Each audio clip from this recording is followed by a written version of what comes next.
We have been discussing the formation of large scale structures in the universe, and the basic idea is that the structures that we see, they grow by the process of gravitational instability from some initially very tiny perturbations, fluctuations in the universe.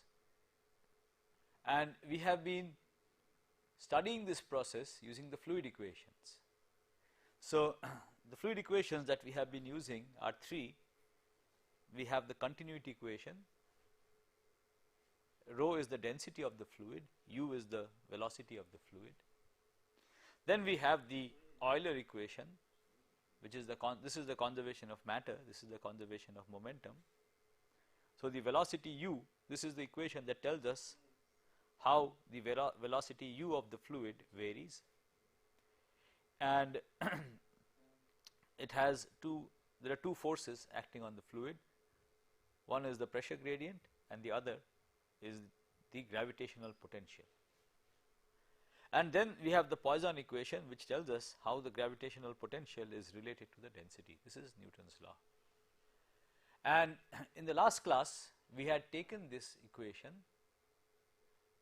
forgetting about the expansion of the universe, considered a uniform matter distribution, and in this uniform matter distribution we had put some pressure, we had put some small perturbations and asked the question, how do these perturbations evolve?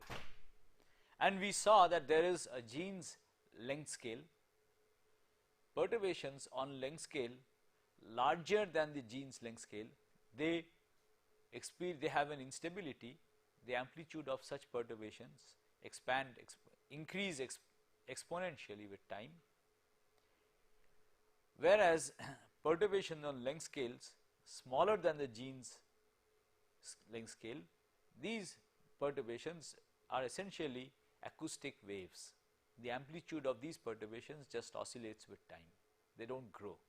So, if you want to have structure formation by the growth of perturbations, this is what we find is that this is possible only on length scales larger than the Jeans length scale. Perturbations, small perturbations, if you introduce, they will grow because of the process of gravitational instability only on length scales beyond a certain length scale called the Jeans length scale. So, structure formation is only possible on large length scales by this process. So, we have reason to believe that the structures that we see were actually formed by this process. Now, we shall go ahead and put in the expansion of the universe, take into account the expansion of the universe also. So, what we are going to do is we are going to recast these equations, the same fluid equations. So, we want to now, the situation that we are going to deal with is now perturbations in an expanding universe. Okay. So, we want to now study perturbations in an expanding universe, that is the main thing. So, we want to see how disturbances in an expanding, so we have already studied the expanding model of the universe, which is homogeneous and isotropic. We will now put small perturbations in such a cosmological model. So, the density is not going to be same everywhere, it will be slightly different from point to point. Similarly, in the homogeneous and isotropic model, at every position the velocity is governed by the Hubble law of expansion. Here there are going to be deviations from the Hubble's law of expansion. So, what we are interested in is studying how these things evolve with time. Can you produce the structures that you see? For this, it is convenient to transfer everything to an expanding coordinate system. So, let us first do a little mathematics. We shall write down the fluid equations in a coordinate system which is expanding. That is the first thing that we are going to do. So, we are going to transform the fluid equations to an expanding coordinate system.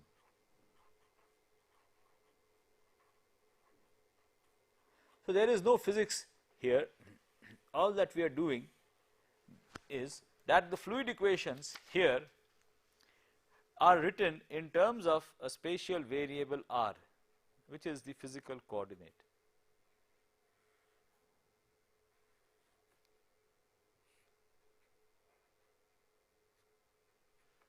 So, all these spatial derivatives, all of these rho and u are functions of r. So, this rho, for example, is a function of r and t. The velocity u is also a function of r and t. Now, what we are going to do is we are going to use another set of coordinates instead of r. So, we are going to express this r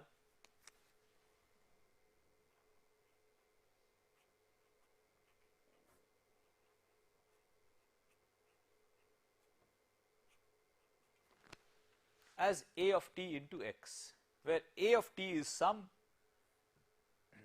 unspecified function of time, right? It is the scale factor, we are familiar with this, but right now a of t could be any function of time and x is some coordinates. Okay. So, what we are doing is, instead of using this r, which was our physical distance as coordinates, we are going to use this x as the coordinate. So, if you sit at a fixed x, the physical position corresponding to that is actually changes with time as a of t.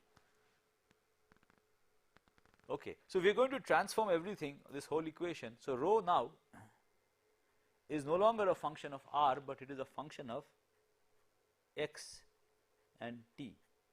Similarly, u is a function of x and t.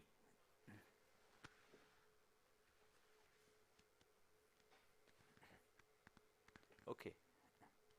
Now, we are doing some mischief with the notation. That is a point that you should note. Rho here is a function of r and t, it refers to density. Here rho is a function of x and t. Obviously, this rho and the rho I had shown you earlier are different functions. They refer to the same density though. Okay. So, it should be clear from the arguments that they are what functions we are referring to. The mathematical function is different.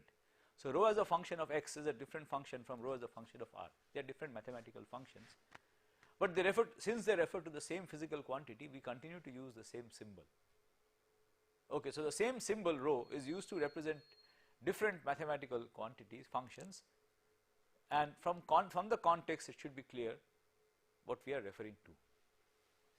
Okay, this is a point that should be borne in mind. So, what we are doing is we are transforming to such a coordinate system. Now, consider an observer sitting in such a coordinate system. Such an observer sitting in such a coordinate system, even if, so an observer is sitting at a fixed x. Okay, let us fix x. Okay. So, there is an observer sitting at a fixed x. Such an observer will have by default a velocity u a dot into x, right. So, if the fluid is at rest with respect to this x coordinate system, it obviously is not at rest with respect to the r coordinate system. It has a velocity u which is a dot into x. Now, what we are interested in, now the fluid need not be at rest with respect to this x coordinate system. So, any deviation from that we shall refer to as v.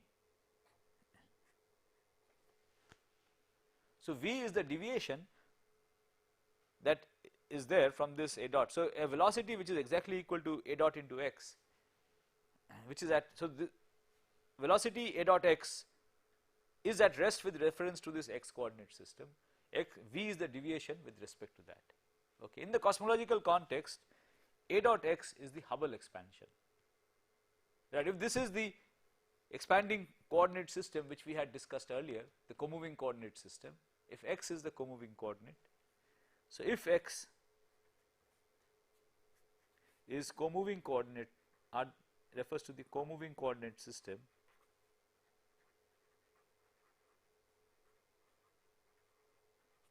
then v is what are called the deviations from the Hubble law of expansion. Right? The universe is expanding, we have gone to a coordinate system where x expands with the universe. So,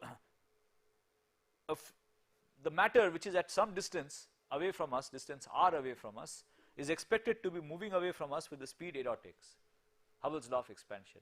It may, in reality, it may not move with this speed, it may have a different speed. So, that deviation v is the deviation from the Hubble's law of expansion, and this is what is called peculiar velocity.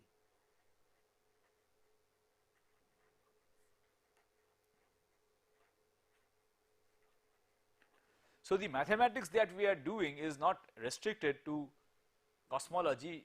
All that we are doing is we are transforming the fluid equations to an expanding coordinate system, but we are interested in a cosmological setting. So, I am using the notation from cosmology. So, the velocity of the fluid we have broken up into two parts. One is the Hubble expansion and v is the peculiar velocity. So, if I express this pictorially, this is the observer here. This is a distance r away, or and according to Hubble's law of expansion, the matter over here, the galaxy here, should be moving away with a speed which is a dot x, or a dot by a into r. Okay, that is the prediction. Now, in reality, the matter over here, the galaxy over here, may have some different velocity. So, the deviation is what is called the peculiar velocity v. The total, that is the actual, okay, that is the peculiar velocity v, that is the deviation. So, this is the actual velocity u, and the difference between these two is the peculiar velocity. So, that is the velocity that I would observe for the galaxy if I were in the cosmological frame over here. That is called the peculiar velocity. Okay. So, what we are going to do is we are going to transform the whole fluid equations and write it in terms of this. So, a few more things. So, all the spatial derivatives with respect to r can be replaced with spatial derivatives with respect to x, and there will be a factor of 1 by a.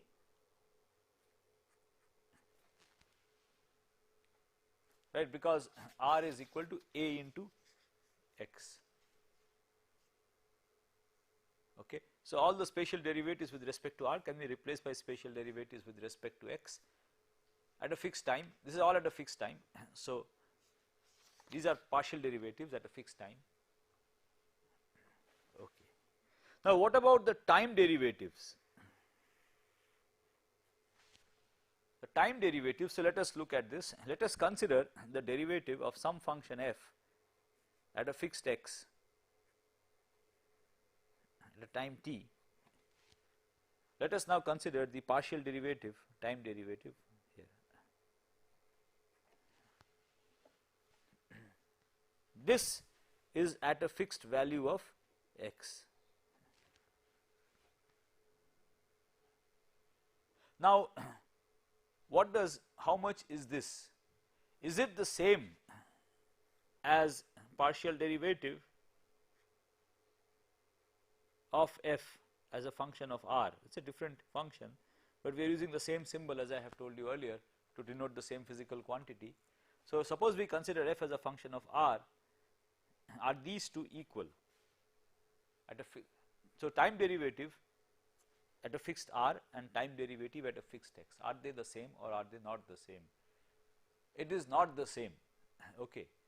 These are not equal. Let me explain this. So, the left hand side, we are interested in the left hand side. So, let me write down the left hand side is equal to f at the point x at the time t plus delta t minus f at the point x at the time t divided by delta t. That is the partial derivative with respect to time. X is held fixed. Now, if I write this in terms of r, I want to compare it with time derivatives at a fixed r. So, I write f now as a function of r. So, this will be equal to f at the point r corresponding to x. So, how do I get r as a function of x? R will be a of t. So, this will be r at the time t, the r value corresponding to x at the time t. This will be the r value at the time t plus delta t corresponding to x.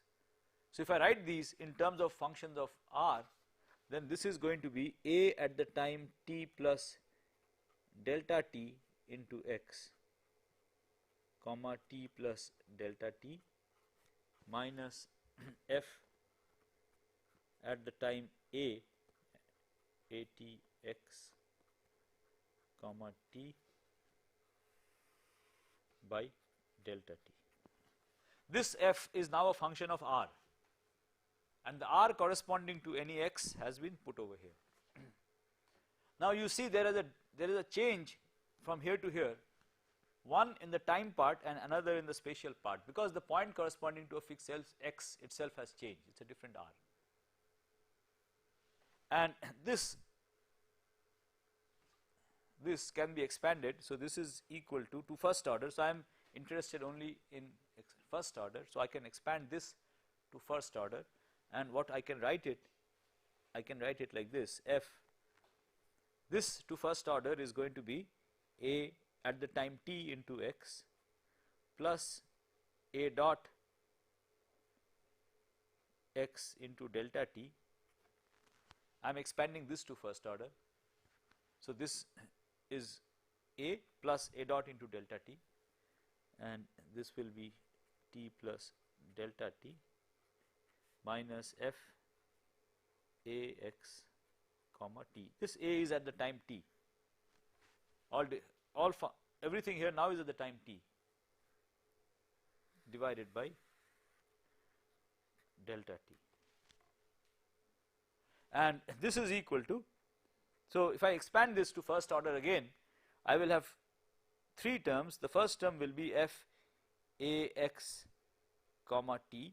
The second term is going to be a Taylor expansion with respect to this term, which is going to be the gradient, the derivative of this.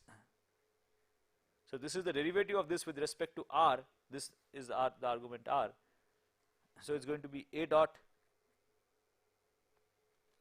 into delta t into gradient with respect to r of f a x comma t. Then there is going to be an expansion with respect to this. So, plus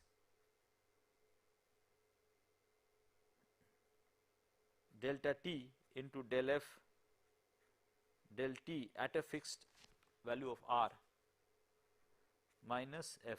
I am not writing the arguments again. So, from here it is clear that this is equal to, the right hand side is equal to, there will be two terms.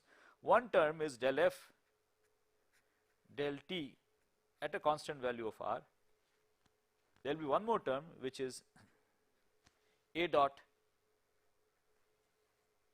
Then I can write this derivative with respect to r as a dot 1 by a into derivative with respect to x f.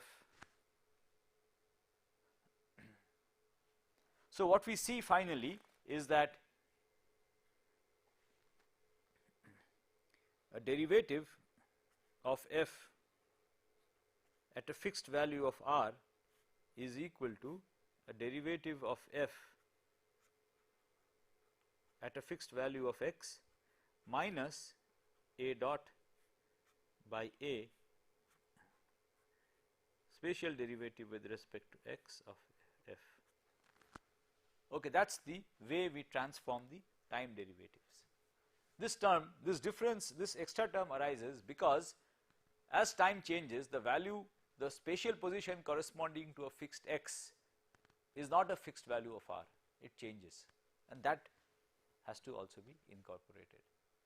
Okay, so what we have to do now is we have to transform the fluid equation. This is the fluid equation. The time derivative of rho has to be transformed using this. The spatial derivative of rho has to be transformed using this of the spatial derivative. Okay. So, let us apply this to the continuity equation, to the mass continuity equation. So, the first term, the first equation, the first term in the first equation gives us two terms. So, the first term is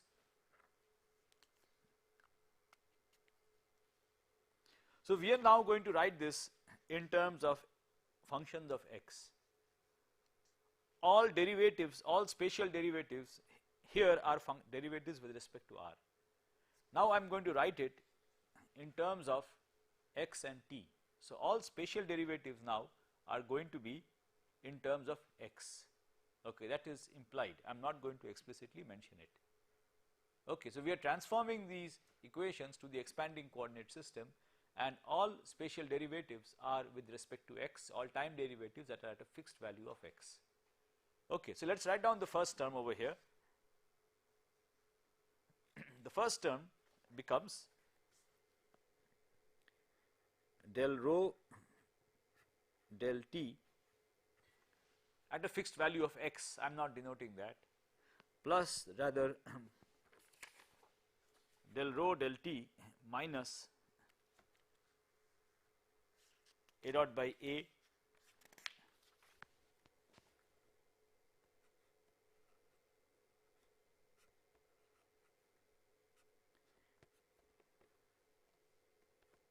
divergence of rho, and now u we have seen in the co-moving coordinate system is written as a dot x plus v. So, we have this into, let me make this a square bracket, a dot x plus v.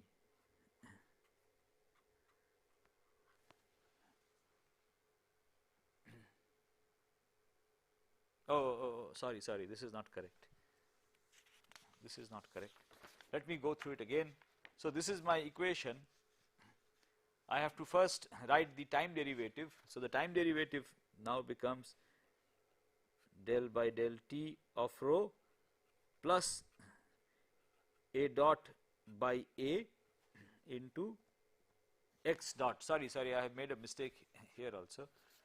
When I did the Taylor expansion, let me just go back. I have hurried a little too much. You see, when I do the Taylor expansion, the quantity that should appear over here is the whole argument over here, and the whole argument over here is actually, it should be x dot, because there is a x vector over here. So, what this should have been is actually x dot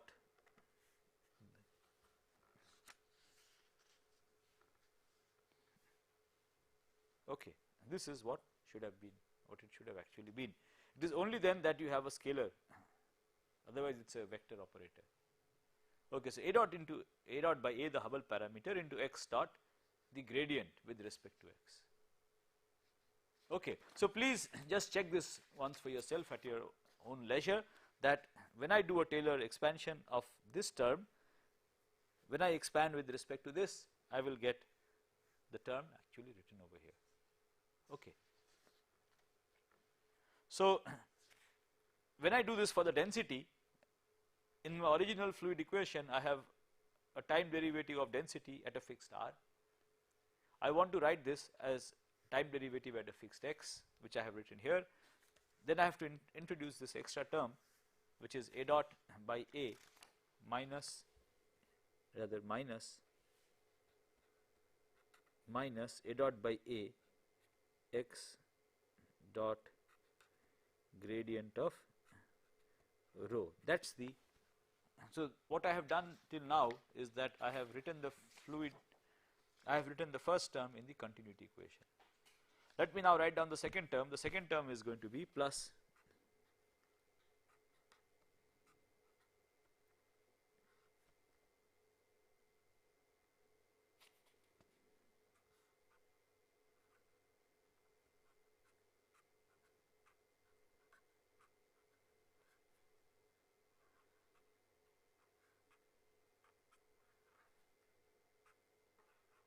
So that is the second term. Let me show you the equation again. So I had a gradient with respect to divergence with respect to r. I have replaced that with the divergence with respect to x by a. Okay. Then I had the density which remains as it is, and the velocity of the fluid I have written as a dot x plus v. So that is my continuity equation. Okay. Oh, there will be no x dot here, it is x dot, the dot will be here. Okay. So that is the equation that I have. Now let us simplify it, see if we can simplify this. So the first term continues as it is, there is no simplification possible.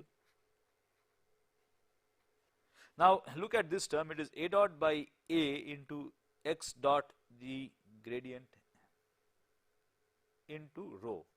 Now when this term acts on this,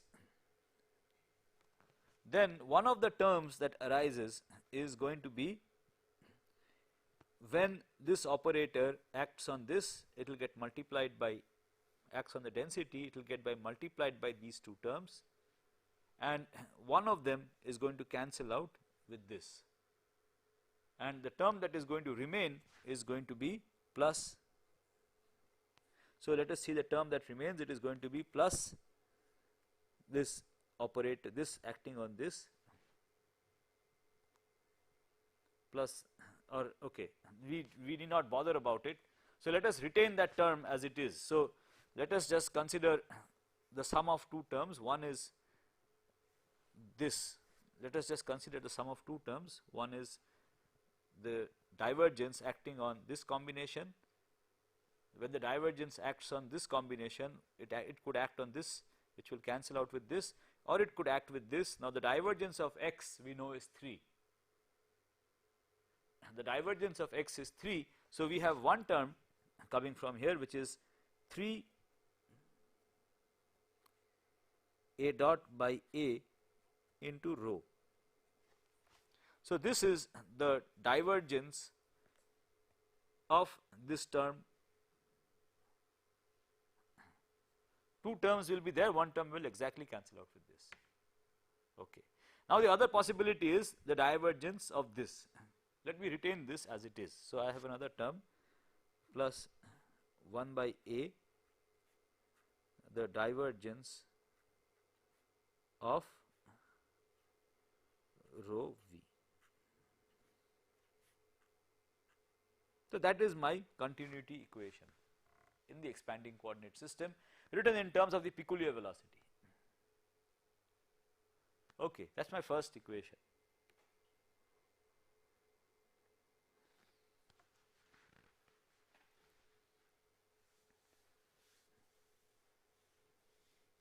So the only thing, the main difference is, if you compare it with this equation, just think of the velocity now as being the peculiar velocity v, then the only difference is that we have this extra term 3 a dot by a rho, which arises because of the we are in an expanding coordinate system.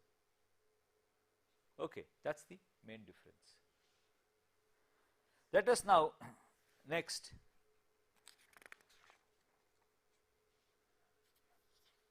write the Euler equation in the expanding coordinate system. Okay, let us write the Euler equation in the expanding coordinate system. So the first term del u del t is going to be, let me write down the first term. So the first term is going to be the partial derivative of u has been written as a dot x plus v.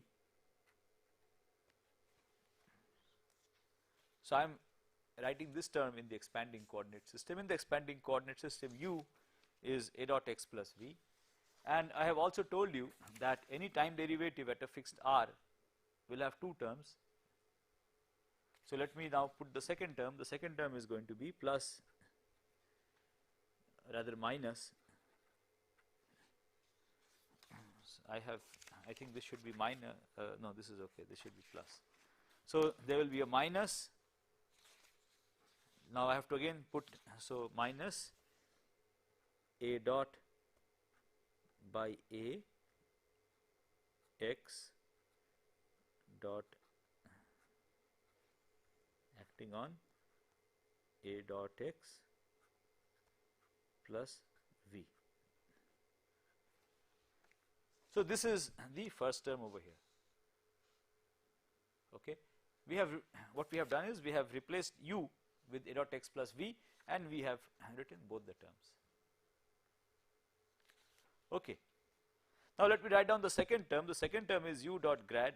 So, this second term is going to be plus A dot x plus V dot this gradient by A, again acting on A dot x plus V.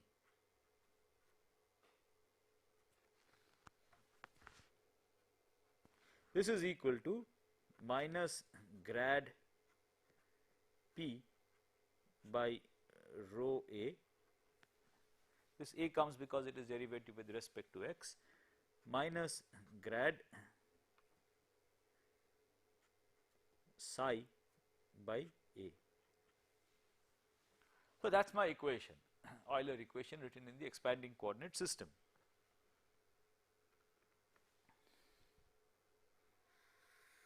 Now, let us see what simplification is possible. So, when I differentiate this, this is just a function of time. So, it will become a total derivative. So, my first term is going to be A double dot x. Second term is going to be plus del V del t. So, I have written this. Now, here x dot this gradient acting on x, how much is this? Let me work it out here.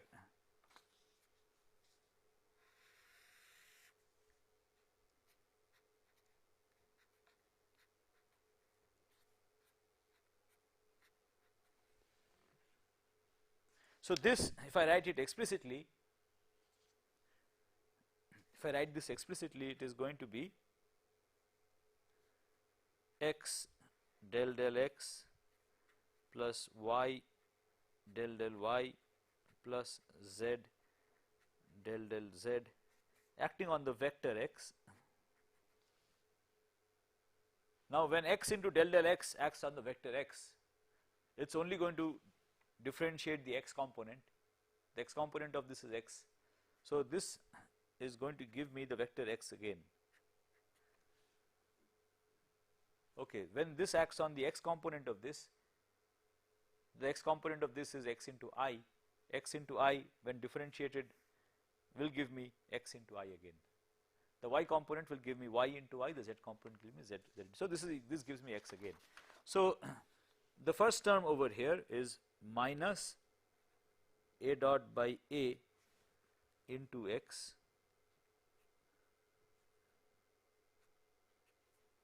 minus A dot by A into x. The second term is minus A dot by A x dot grad acting on V. Okay. Now, here again I have A dot x dot this gradient acting on x. So, here I will have A dot square. I will have A dot square because there is A dot here and A dot here, okay, which will actually exactly cancel out with the first term over here. So, I need not bother about it. Okay, this will exactly cancel out with the first term over here. Similarly, A dot x into this by A acting on V is going to cancel out exactly, this. So, these two terms are exactly going to cancel out with this acting on this and this. Okay. So, these two terms are going to cancel out, and what we are going to be left with, let us see what we are going to be left with. So,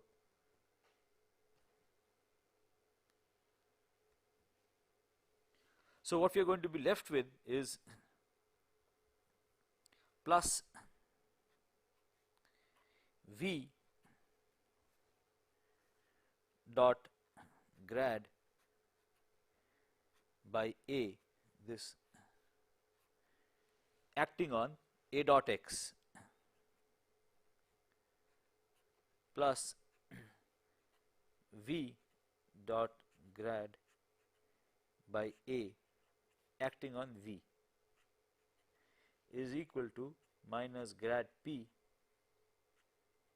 by A rho minus grad psi by A.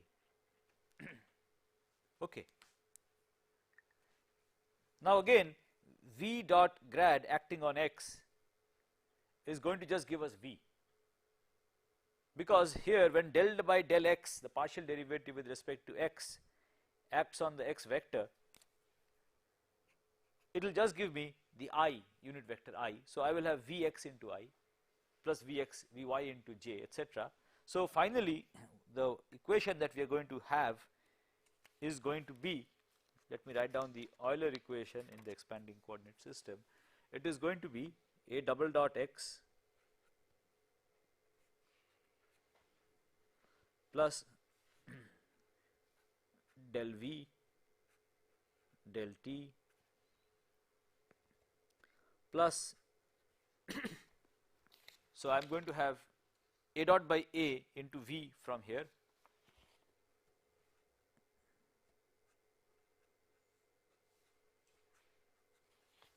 and this is going to be as it is.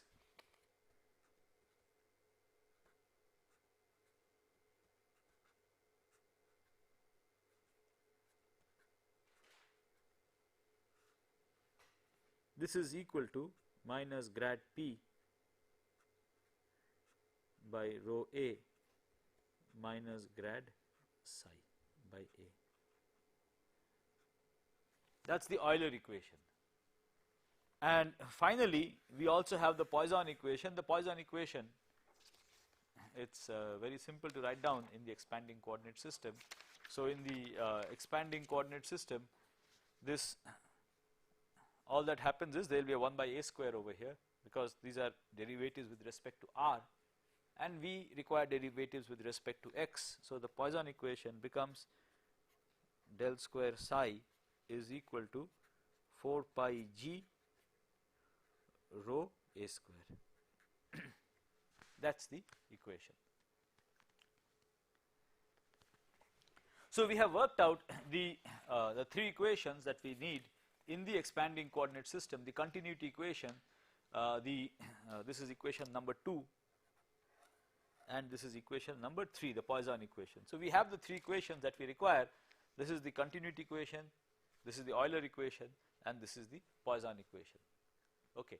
So these equations, they tell us how a fluid, how in general a fluid behaves in an expanding coordinate system. That's all. All that we have done till now is we have transformed everything to an expanding coordinate system. And in this expanding coordinate system, the velocity that arises due to the expansion of the coordinates has also been done away with. Okay. Now what we are going to do is, we are going to first consider, we are interested in perturbations in an expanding universe. So what we are going to do first is, we have to first consider the homogeneous and isotropic background, right. So let us first look at the background model again, right. This should reproduce the correct background model. So the background model is, the homogeneous isotropic background model is one where the density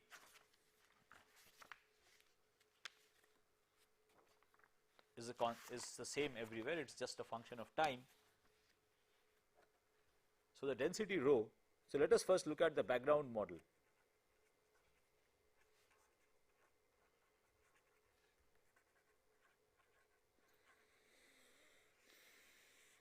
The density rho, which could be in general a function of x and t, is just a function rho bar of t. It's the same everywhere, right? That's the background model.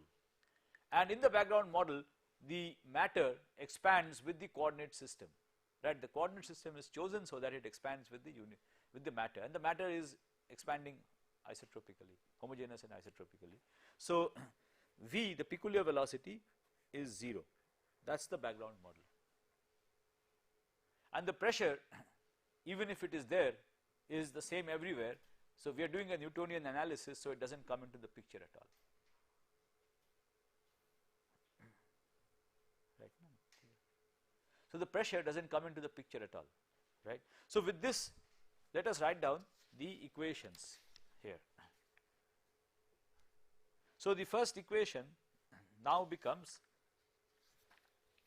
equation number 1 now becomes d rho dt plus 3 a dot by a rho is equal to 0.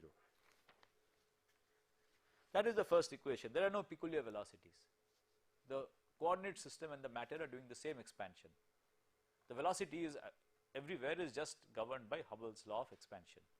So the conservation of mass gives us this equation,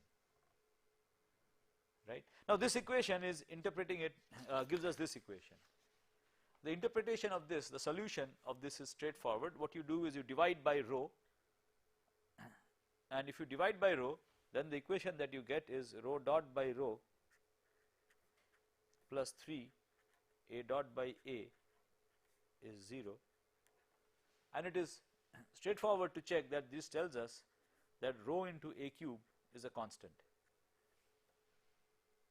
So that is what you expect. The conservation of mass tells us that rho into a cube is equal to rho naught. We have chosen the scale factor to be 1 at present. Okay. So this tells us familiar what we know, that the mass density is conserved. So rho into a cube has to be conserved. We have gone, it has to be a constant. We have gone to an expanding coordinate system. So this is the co-moving density. Rho is now the co-moving density. It is not the physical density. And rho into a cube, sorry, it's still the physical density, but as a function of x. Sorry, rho is still the physical density, but now it's a function of x. And rho into a cube is a constant. As the universe expands, the density has to fall as 1 by a cube, right. So this is the familiar conservation of mass. Let us see what the Euler equation and the Poisson equation together tell us. So now the Euler equation, equation 2, it becomes a double dot x.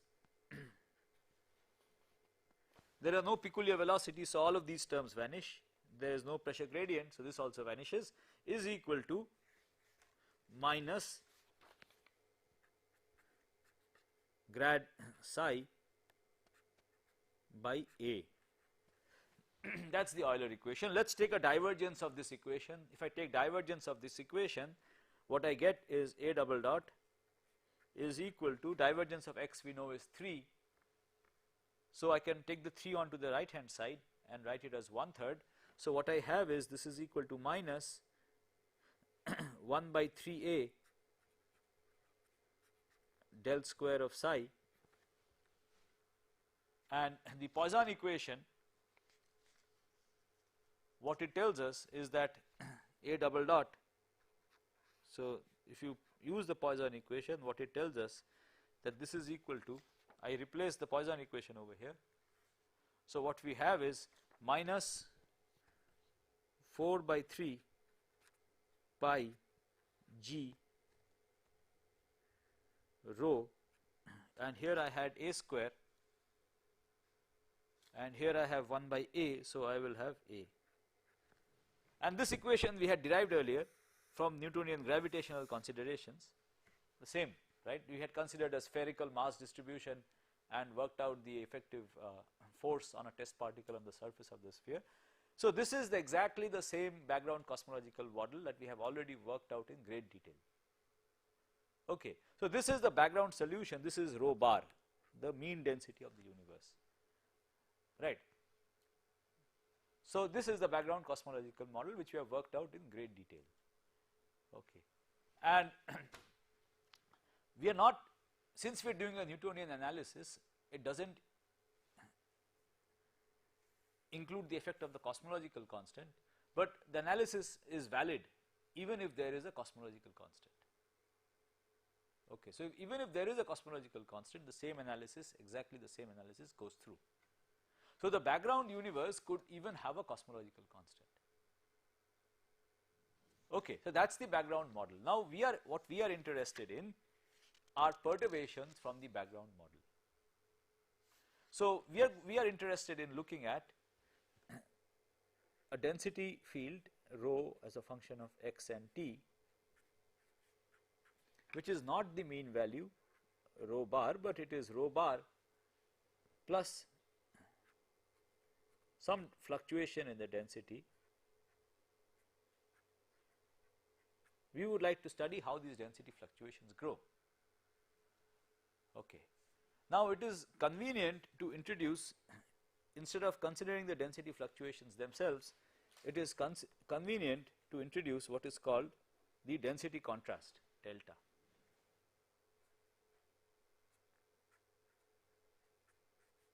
Which is delta rho divided by the mean value rho bar. Okay, this is the density contrast. Let me use a small delta for this instead of using capital delta. Okay. This is a dimensionless number. Its range delta must be less than equal to minus greater than equal to minus 1. Okay, the density rho can be written as rho bar 1 plus delta x t. It's called the density contrast. Okay, it's a dimensionless number. It tells you the ratio of the density fluctuation to the mean density. And why it has to be greater than or equal to minus 1 is obvious. The density cannot be negative. So this number here cannot be negative. So then delta has to be greater than minus 1. Okay, it's called the density contrast. Fractional density contrast or density contrast. Okay, or the fractional density contrast.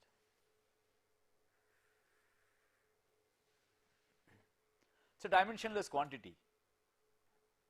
When delta is much less than 1, if this delta is much less than 1, then we can ignore terms of higher order.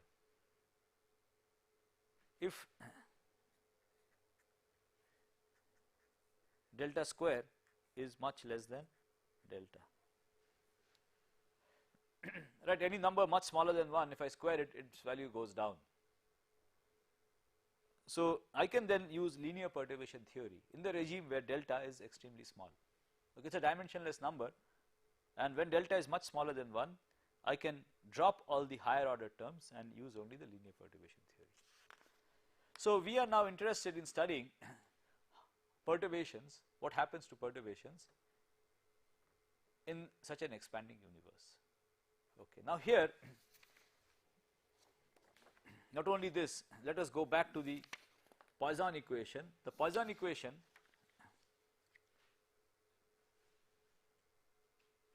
takes this form. Okay, let us look at the equations one by one, let us not hurry. So let us first take the continuity equation and write down the continuity equation for the perturbations. So here, this is my original equation. So if I write this down for the perturbations, I will have two terms. The first term is so this will be del by del t. Here I will replace rho bar into 1 plus delta.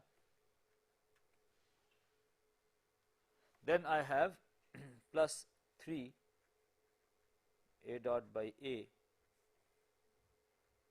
rho bar 1 plus delta, and I have 1 by a plus 1 by a, the divergence of rho bar, which can be taken outside, 1 plus delta into v. This is equal to 0. What we are going to do is we are going to, okay, so when the time derivative acts on rho bar, it gives us exactly this term. Time derivative of rho bar we know is 3 a dot by a into rho bar.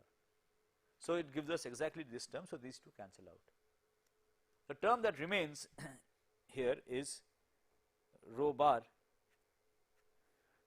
time derivative of delta. This has already cancelled out with this term when I differentiate rho bar, so this does not figure.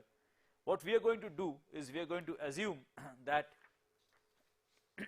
delta is extremely small. Now delta and the peculiar velocities are related, as we shall see shortly. So we will also assume that this is of order epsilon. The peculiar velocities also we shall assume are of order epsilon, and all nonlinear terms we are going to drop. Okay. So here this term has cancelled out when I differentiate rho bar. Here I am going to linearize it. So I am going to drop the term involving delta into V, and the term that remains is rho bar by A, the divergence of V is equal to 0. That is the linear equation. You could have kept the nonlinear term also, there would be one more term, but I am not interested in that.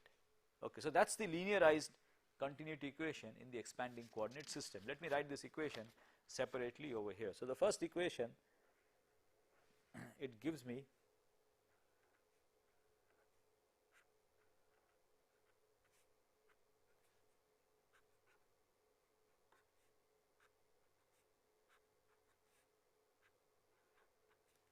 that is what I have.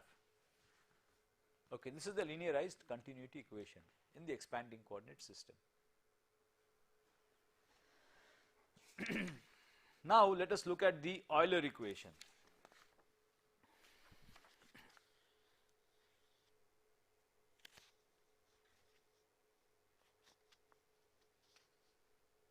So we have del V del T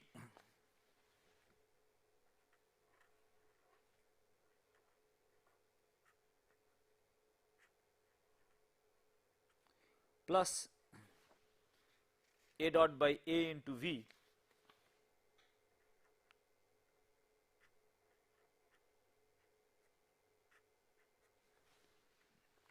Now I am going to drop this term involving pressure gradients. The reason being, we had seen in the analysis of the Jeans instability that the role of pressure is to prevent perturbations from growing. So the pressure becomes important only on small scales where the perturbations do not grow, they oscillate like acoustic waves.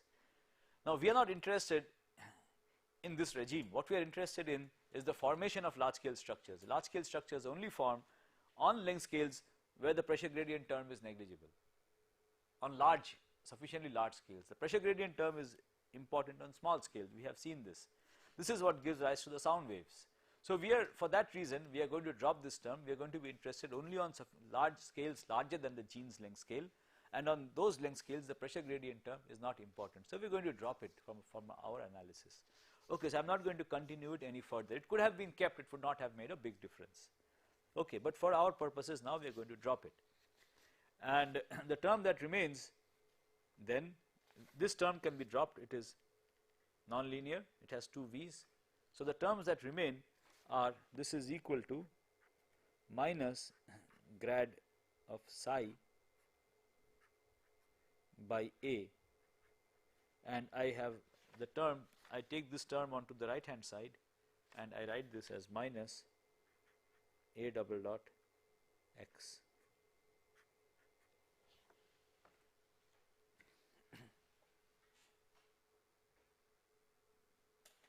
Now what we will do is, we will define a new potential phi.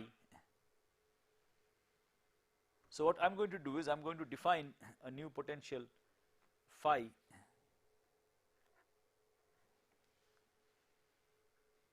so that the right hand side of this equation can be written as this, so that this equation del V del T plus A can be written as this plus A dot by A V is equal to minus grad phi by A. Okay, I am defining a potential phi so that the right hand side of this equation can be written like this.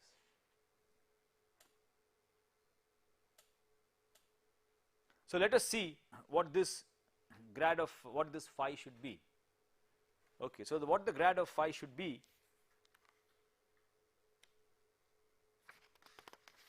So the grad of phi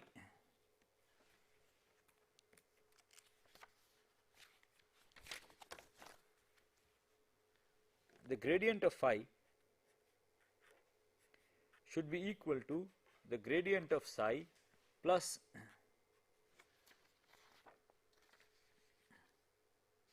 or rather okay 1 by A the gradient of phi should be equal to 1 by A the gradient of psi plus A double dot x.